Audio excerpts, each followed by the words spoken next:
مزرع آخرت قرار دیا۔ پسندیدہ اور غیر پسندیدہ اعمال کی تعلیم کے لیے انبیاء کرام کو مبعوث فرما کر انسان پر عظیم احسان فرمایا۔ سب انبیاء کرام کی نبوت اور ان کی تعلیم کا حق ماننے والے مومن اور انکار کرنے والے کافر ہوئے۔ موت سے قیامت تک کا زمانہ برزخ کہلاتا ہے۔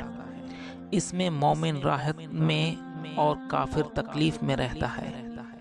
حقیقی سزا اور جزا حساب و کتاب کے بعد ہوگی۔ حضرت امام حسن علیہ السلام فرماتے ہیں کہ جب اللہ تعالیٰ نے حضرت آدم علیہ السلام اور ان کی ذریت کو پیدا کیا تو فرشتوں نے عرض کیا کہ خدایا یہ تمام ذریت آدم علیہ السلام زمین میں کس طرح سما سکے گی؟ فرمایا میں موت کو پیدا کروں گا۔ فرشتوں نے عرض کیا موت کو پیدا کیا گیا تو